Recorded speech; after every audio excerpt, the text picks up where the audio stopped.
Each and every Saturday at 10 o'clock Eastern Standard Time, join Divine Oracle Podcast with your hosts, psychic comedian Chris and Jillian. They interview a lot of people within the spiritual community and also discuss a lot of topics with Indigenous and non-Indigenous spiritual teachings. Join them Saturdays at 10 o'clock on most apps that are actually out there. But if you're looking for them directly, look for them underneath Podbeam, underneath Divine Oracle Podcast. Hey everyone, it is psychic comedian Chris here, and Jillian sitting in. Hey Jill, how's it going? Oh, it's been going. The weather these days have been crazy. I've suffered migraines the last 3-4 days. Not fun. I've been extremely tired. I'm just looking at the weather going, when is the sun coming back? Yeah, no, I hear you. So your daughter has been back from British Columbia with your grandmother, like your own grandmother. My own mom, yeah. Yeah. So how were things with that though? Exciting. Yeah. Always lots going on, and having her back is awesome. They came back on the 15th of November. So it's definitely a full time for sure. We got birthdays to celebrate for the next couple of weeks coming up. So we've got November birthdays and the December birthdays. So yeah, it's definitely, we're also hoping that there's the snow holds off. The clouds are looking pretty full of something, but hopefully it stays away for a while. Yeah. Now, also those on November 16th, though, we actually went and saw Sean Leonard, and you were a special guest, actually on that special guest list. And I hate you for that, but that was so cool though that Sean actually personally invited you.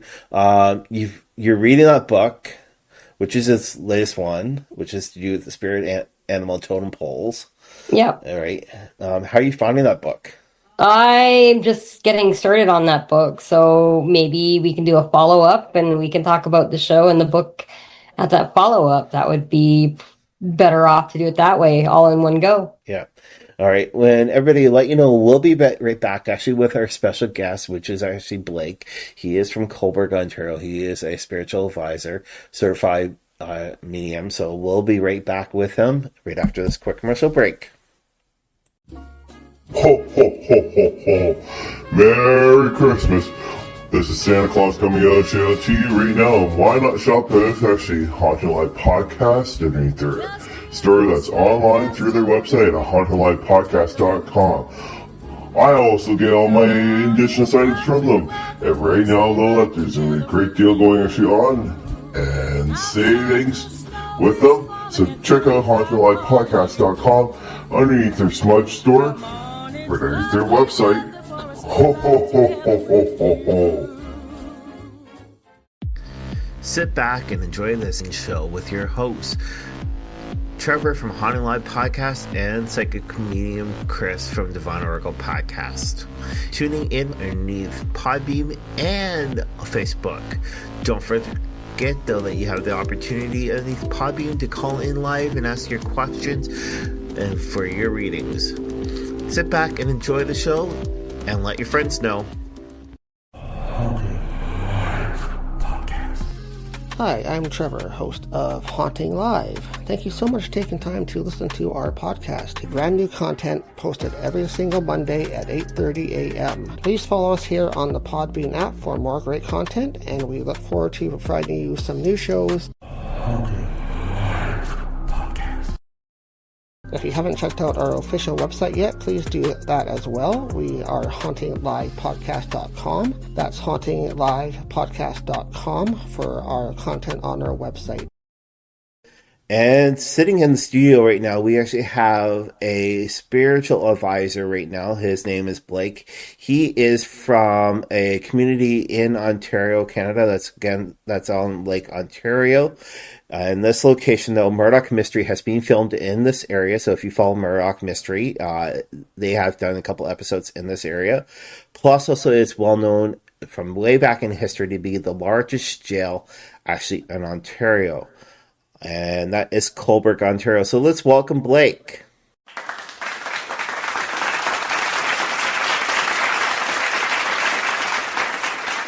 Welcome, Blake. Thank you. Welcome, Blake. And how are you doing today? Not too bad, thank you. Yes. So we're going through actually some of your footnotes and all that, and we know so that you are more in tune within the spiritual community, and that's one thing that our listeners love listening to. Can you sort of let our viewers know a little bit more information about you? Okay, so how it kind of all started was I never really thought I'd be in this kind of business or whatever you want to call it. But when when was it? When I went to college, I was starting to have some like kind of interesting experiences and stuff like that. And then a couple years after I graduated, I went to a psychic medium for the first time, had a reading done. Um, couldn't really validate too much because I didn't really know my grandparents to validate that. In the end, she's like, well, here's a rose quartz crystal. I always give like a gift when I finish with clients. So I said, oh, cool.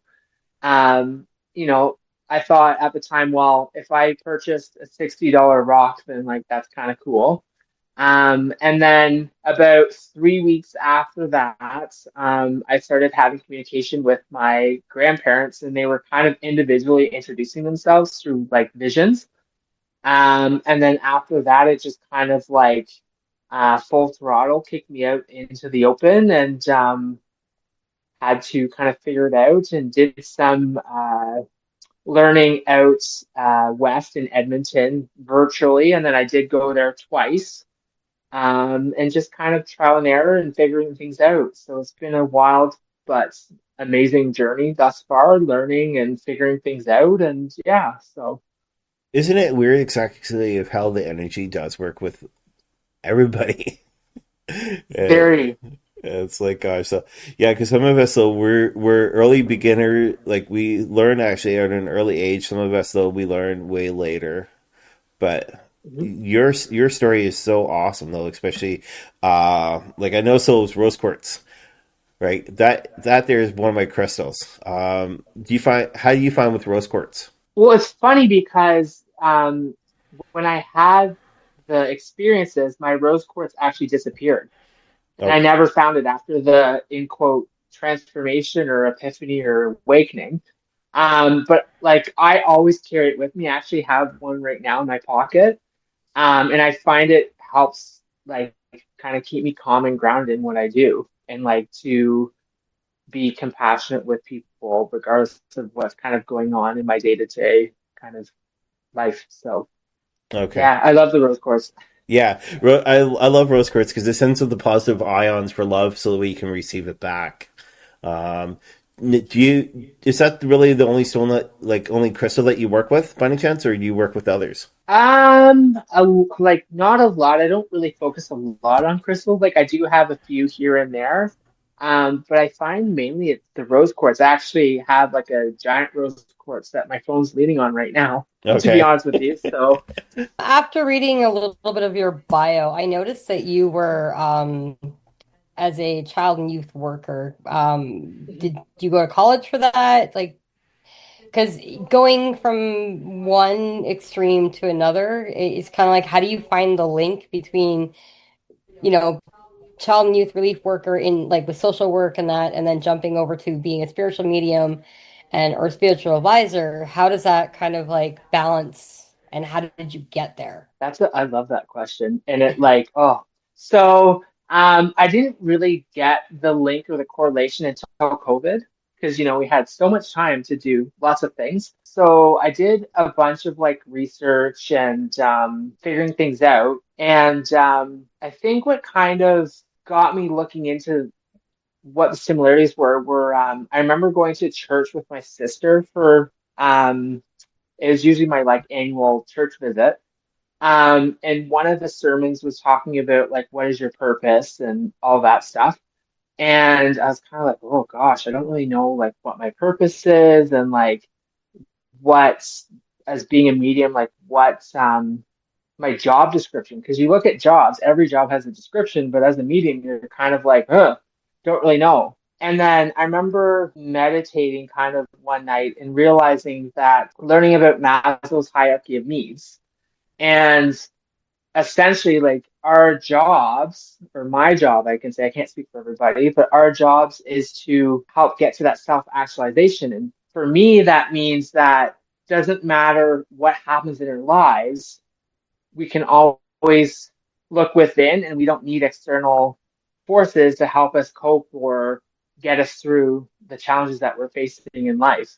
So that kind of like started, and the more I looked into like psychology and the theories based off of things like that, it's like a lot of it is very spiritual based, and it kind of just fascinated me, as well as looking at, working with the inner child doesn't necessarily mean, working with kids. Yeah, that's my job. But also, these kids grow up into adult, and, that needs to be nurtured as well. And just because they're adults doesn't mean that, we can't live and have fun.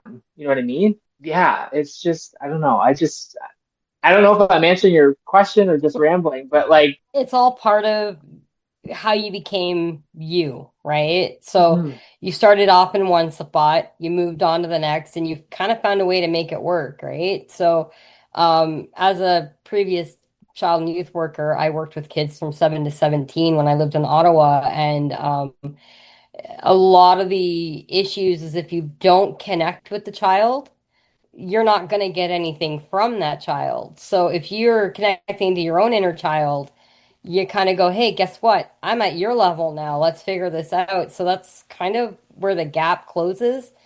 And when you become a medium or a spiritual advisor, you're kind of looking at the whole circle, and you're kind of going, hey, guess what? I can do this now. I am capable. I have found my inner child. I've found my inner peace. And now I can be one with the world and go out and try and help other people. Now, with your spiritual path, though, what do you basically work with? Do you work with oracle cards? Do you work with tarot cards, or just energy altogether? I started out with Oracle for the first couple years, and then I just use energy now.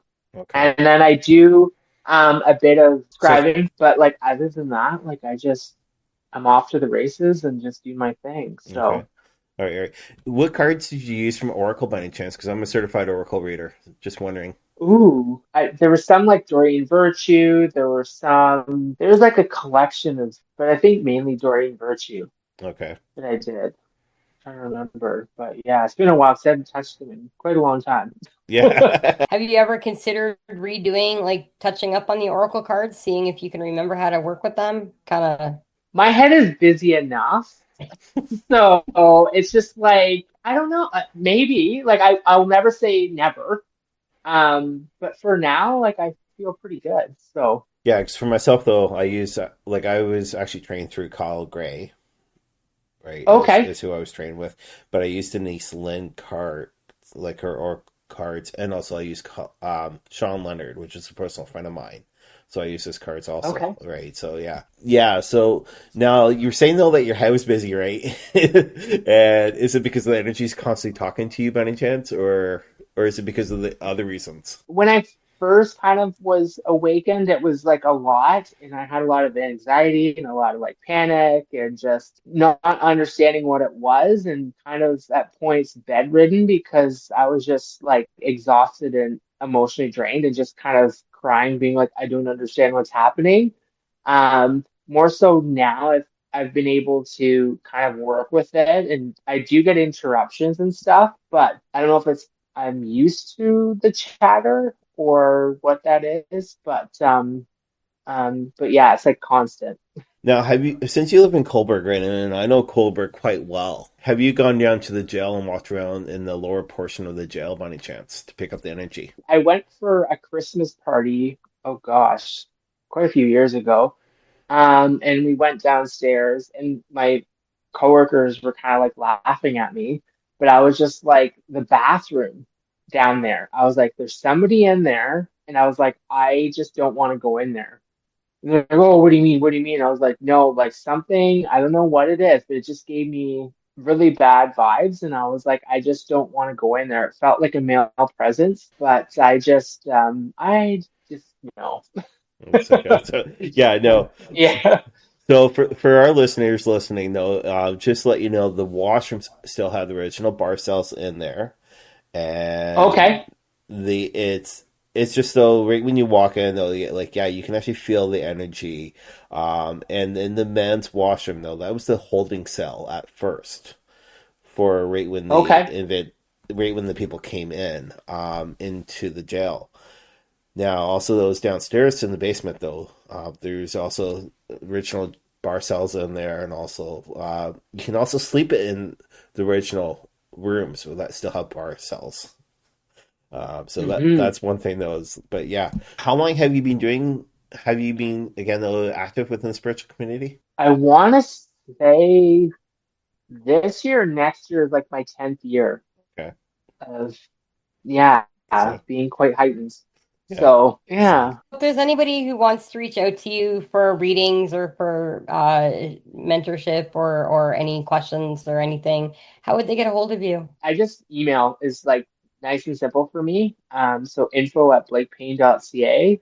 And then that's how I can kind of organize everything since I work full time. So it's just the easiest way because trying to schedule things and wasn't working for me. So that's just the best way. So yeah. and do you have any stories at all, by any chance, that you would like to share with our listeners? Anything Oh, that any sticks out, story. anything in the past, anything new? I did a tour of it used to be the bed and breakfast in Cobourg.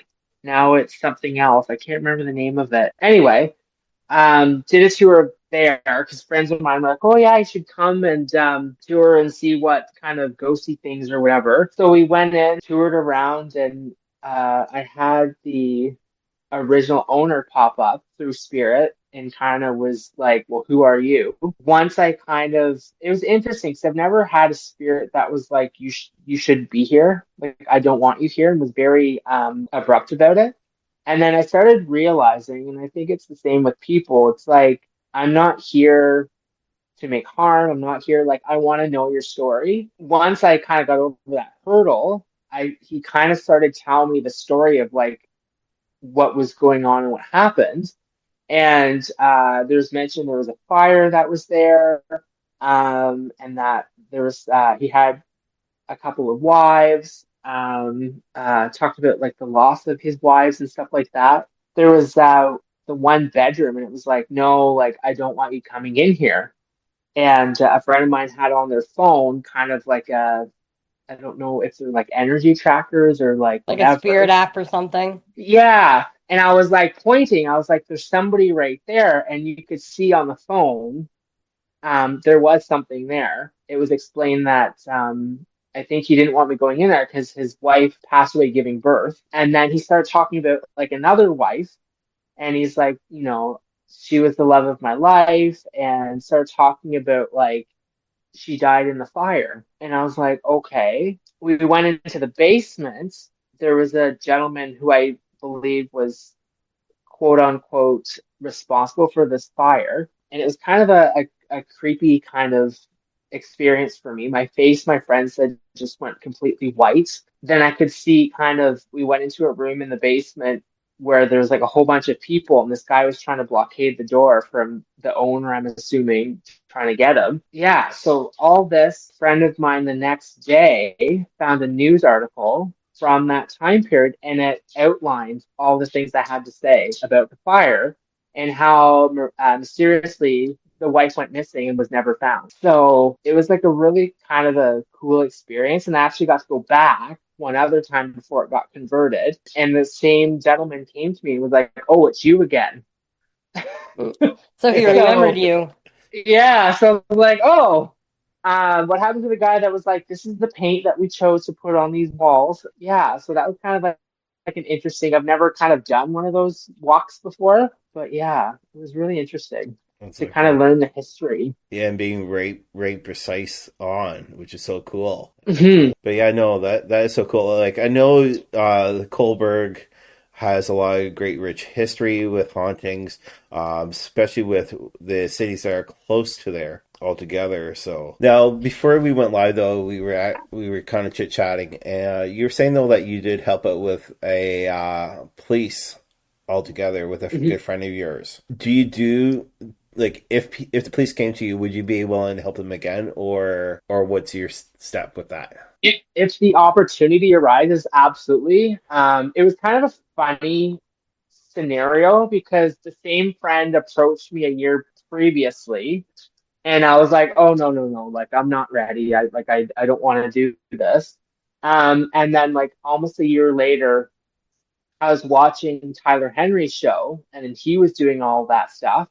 And I was like, you know what, I could do that. And then I got in contact with my friend. I was like, do you have like anything or whatever? And she's like, well, no, not at the moment. And then it wasn't even maybe 24 hours later. She's like, oh, like we have something. Would you mind, helping out? And I said, okay, like let's give it a shot. And yeah, so was able to provide some information to hand over to them. So yeah, it was that was a wild experience, but it was really cool. Yeah, and how was the outcome out of that though? Like, was it positive or I don't know. All I know is like if they solve it or whatever, like I'll find out. But as far as I know, is like I do my work and then like have to wait and see. So Yeah, but it's cool though, especially for helping out like RCMP, the police officers. The reason was because some of them actually do solely believe within the spiritual world, especially with us mediums. A large percentage of them say that they don't, but it's funny though because a lot of them do. mm. It's like so. Again, though, is you've reached exactly how to get in contact with you, which would be through email. Now, are you on Instagram and Facebook at all, or? Yes, so I have Facebook. I believe it's like readings with Blake, and then I have an Instagram. I think it's Blake Payne the Medium on Instagram. So yeah, like, and I'm constantly checking it and more so doing stories and stuff. Yeah. So It's like on that. there, So yeah. yeah. Now working with children though, how do you find the children though? Because I know the children are always taught not to believe. Do you find though that the younger generation is actually more open minded than us adults? I would say, yeah, they're more open-minded in a lot of ways. It's kind of it's a boundary for me for working with kids. Like I don't really bring it up, Yeah. but like I do see themes and stuff like that, and like kids, yeah, they're a lot more open. Like it's pretty incredible some of the things that I see notice for like intuitive stuff or yeah, it's very interesting. Yeah, it's like I said. Yeah, because again, those like us adults, though, we're always taught, oh no, it's not real, blah blah blah. But children actually do see a lot more. It's like those right now, right when you're actually on with us, I'm actually noticing some energy behind you, some shadows of Oh, people. Yeah, so okay. yeah, that's just to let you know. So nothing negative. It's all white light. So that I'm seeing. It's like so yeah, yeah, yeah. All right. So again, though, is if you want to reach out and actually get in contact with Blake, Blake does work with the spiritual community. He's more in tune altogether. What I would say though is reach out to him through email. Again, though, he's actually on Facebook, he's on Instagram, and he is again though from the city of Cobourg, which is a great community. If you guys have not checked out Cobourg, I would say go down there. Even if you have to go for a drive, if you're in Ontario, go for a drive at Cobourg and be able to see some locations. The energy down there is really, really strong. And if you're looking for a great restaurant, though, that I used to go to, it's on the East End, though, and that there is Wimpy's. So yeah, it's a Wimpy's, though, it's not like any other food actually out there. But yeah, I've usually gone out to the location, though. It's actually on the East End, right where the school used to be. It was the school that had the Great Fire. It's on the East End. So it's actually on the main drag. It's actually if you're heading actually out of town. It Oh, was actually on the left hand side. That might be before his time. So yeah, yeah, it's well known. like like near Brookside? Yeah, Okay. Yeah, yeah, yeah. It's like an orange building. yeah. Okay. Yeah. Yeah. Oh, yeah. I know all about that Okay. building. All right. All Yep. right. What have you felt about the grounds about that area? Honestly, I haven't really explored there because it's always been fenced off and like no trespassing. So I guess I just haven't really tapped in. Okay. Um, yeah.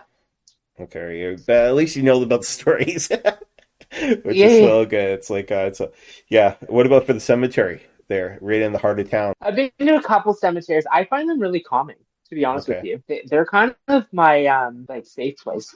If I get overwhelmed, I Yeah. don't know if I just ground there, but like, yeah. All It's right. quiet and calm and peaceful, and there's really nobody Oh, around to bug you. You yeah, know, well, the and I spirits will like leave it, you alone. well, you would think it would be the opposite, you know what I mean? Yeah. So, but it's it's quite yeah, and it's not people are like that's creepy. I'm like, no. No, no. I'm the exact same as you. Like, I'll go into any cemetery, right, and I actually feel a lot more calmer, right? And Hmm. people think that I'm nuts. I totally hear you, 100%. So, again, though, is if you want to be able to actually check out Blake, sounds like to be a very really good actually spirit advisor.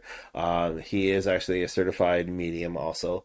Again, those check him out actually on Facebook, Instagram, and also we'll be able to link his actually email below. So yeah, just let Blake know though that you heard him actually on the Podbeam with us here at Divine Oracle Podcast. We do say thank you very much, Blake, for coming in today. Thank you very much for having me. Yeah. So from us to you, you have a wonderful day, and we'll be able to actually have a great one also. So talk to you later. Bye bye. Oh, sounds good. Thank you. Each and every Saturday at 10 o'clock Eastern Standard Time, join Divine Oracle Podcast with your hosts, psychic comedian Chris and Jillian.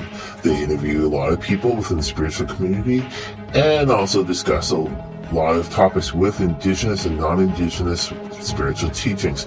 Join them Saturdays at 10 o'clock on most apps that are actually out there. But if you're looking for them directly, look for them underneath Podbeam, underneath Divine Oracle Podcast.